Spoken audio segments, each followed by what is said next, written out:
चालू करो। आज हम जो है ATV 320 का पैरामीटर रीसेट करके दोबारा से पैरामीटराइज करेंगे।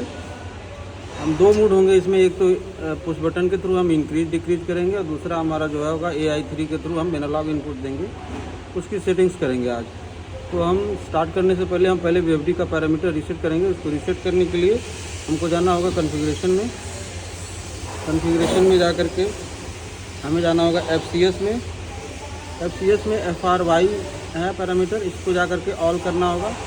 ऑल करने के बाद हमें जाना होगा GFS में। GFS में जा कर के इसको NO लिखा हुआ तो इसको हमको पहले यस करना होगा और इसको थोड़ी देर दबा के रखना होगा, ताकि अभी जैसे ब्लिंक करके अपने आप स्टेबल हो गया, मतलब हमारी VFD रीसेट हो गई। अब हम दोबारा से इसको पैरामीटराइज करेंगे। तो जैसे हमने क्या किया है कि DI1 को LI1 को हमने स्टार्ट के लिए लिया हुआ है, DI2 हमारा खाली है, DI3 से हम क्या करेंगे, रेफरेंस को चेंज करेंगे।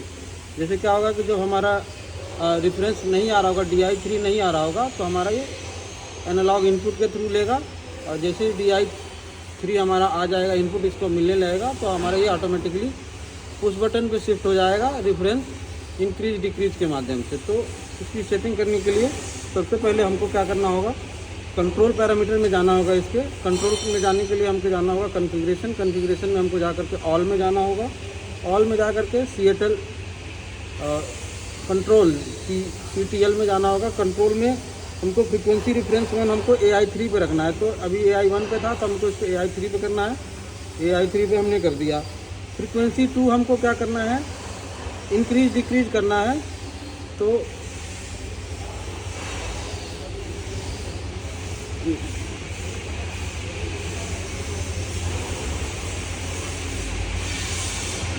फ्रीक्वेंसी हमारा था AI3 कर दिया हमने, और फ्रीक्वेंसी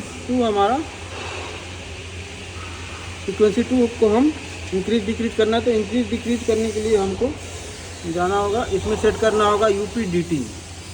ये हमारा इंक्रीज डिक्रीज के लिए होता है। अब UPDT में को सेट करने के लिए कि हमको किससे इंक्रीज करना है, किससे डिक्रीज करना है, तो उसके लिए हमको जाना होगा फंक्शन में। फंक्शन में जा करके हम UDP में जाएंगे। तो हमारा USP पे हमको डिफाइन करना होगा कौन सा इनपुट। तो हमने इसके लिए लिया हुआ है DI4। तो हम इसको क्या करेंगे, LI4 कर देंगे। UDP मतलब कि आपका इंक्रीज के लिए होगा और DSP का मतलब डिक्रीज के लिए। तो हमको डिक्रीज किससे करना है, DI5 से करना है। तो हमने इसको LI5 कर दिया। तो अब हमने सेट कर दिया कि इंक्रीज डिक्रीज हमारा कौन से इनपुट से होगा, ये हो गया। उसके बाद हमको जाना होगा रेफरेंस चेंज करने के लिए कि कौन सा इनपुट आए तो हमारा रेफरेंस चेंज हो जाए। तो रेफरेंस चेंज करने के लिए पहले हमको जाना होगा कंट्रोल में।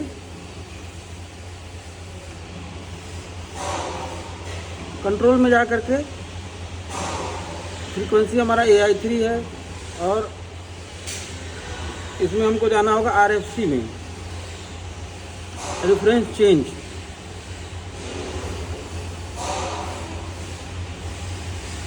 तो हमको इसको करना होगा LI3। हमने रेफरेंस चेंज के लिए DI3 यूज किया हुआ है, तो हमको इसको LI3 पे सेट कर देंगे। तो जब ये इनपुट आएगा तो हमारा फ्रीक्वेंसी रेफरेंस चेंज हो जाएगा।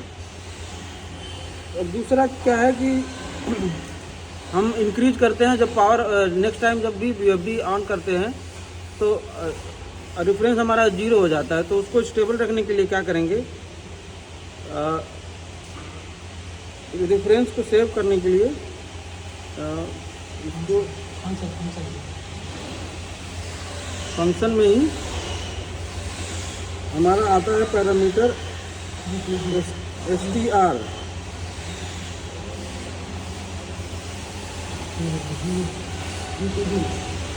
UDP में ही नहीं, UDP में हमारा आता है STR, रेफरेंस सेव करने के लिए। तो हमको इसको क्या करना, अभी हमने रेफरेंस सेव नहीं होगा, मतलब जितने पे दबा के छोड़ेंगे वापस स्टॉप होगा तो 0 हो जाएगा अभी फ़िलहाल के लिए। तो इसको अगर हमको सेव करके रखना है कि जितना दबा के रखें तो उतना तक सेव हो जाए, तो हमको क्या करना होगा, EPROM करना होगा। EPROM में हमारा रेफरेंस सेव हो जाएगा। जब भी नेक्स्ट टाइम हम स्टार्ट करेंगे तो वापस जहाँ से हमने इंक्रीज जहाँ तक सेट कर रखा था इंक्रीज डिक्रीज से, वहीं से स्टार्ट होगा। इसके बाद हमको क्या करना होगा कि अभी जो है हमारा आईओ फंक्शन में जाना होगा। आईओ फंक्शन में अब हम यहाँ देखेंगे तो हमारा कौन सा इनपुट किस चीज़ के लिए डिफाइन है वो हमको यहाँ दिख जाएगा। अब जैसे हमने देखना है कि LI1 पे DI1 पे क्या है, तो असाइन फॉरवर्ड हो रखा है। LI2 हमारा जो है क्या साइन हो रखा है, रिवर्स के लिए हो रखा है। LI3 हमारा फ्रीक्वेंसी शिफ्ट के लिए था कि जब भी रिफरेंस हमारा जब भी LI3 आए हमारा रिफरेंस चेंज हो जाए, तो इसमें हमने क्या डाल रखा है RFC। और RFC के लिए हमने क्या कर रखा था कि DI3 हमने कंट्रोल में जा करके RFC को हमने LI3 असाइन कर दिया था, तो ये RFC है। अब L4 हमारा क्या है, USP फ्रीक्वेंसी इंक्रीज के लिए है। LI5 हमारा असाइन हमने कर रखा है DSP फ्रीक्वेंसी डिक्रीज के लिए। अब हमने AI3 को किया था, तो AI बाय डिफ़ॉल्ट 0 to 20 होता है AI3, तो हमको जाना होगा इसके AI3 में। AI3 में जाने के बाद हमने क्या किस लिए सेट हो रखा है, फ्रीक्वेंसी 1 के लिए। दूसरा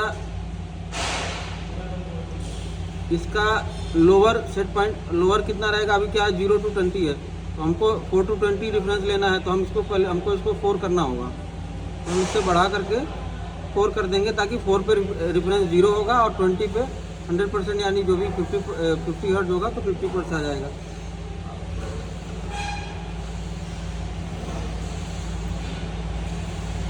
तो इसमें आपका H में मैक्सिमम में हमने 20 डाल रखा है और मिनिमम में 4 कर दिया। यही बेसिक पैरामीटर है। अब हम जब बाहर आके तो इसको चला के देखेंगे। अभी VFD हमारी रेडी आ रही है और DI3 हमारा नहीं आ रहा है। इसका मतलब कि हम एनालॉग इनपुट देंगे तो हमारा रेफरेंस मिलने लगेगा हमको। तो अब क्या करते हैं, 4 to 20 के थ्रू हम एनालॉग इनपुट देंगे इसको। अभी हम डायरेक्ट इनपुट दे रहे हैं।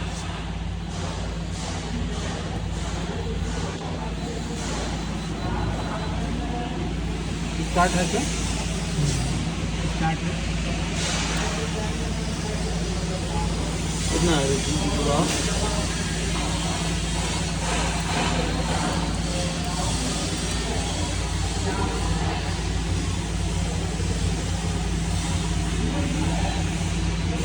12 मिली एम्पियर यहाँ से हम देंगे तो हमारा 50% आ जाएगा, यानी 25 के अराउंड आना चाहिए।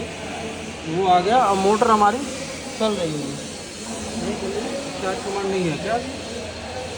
अच्छा, निकाल रखा है।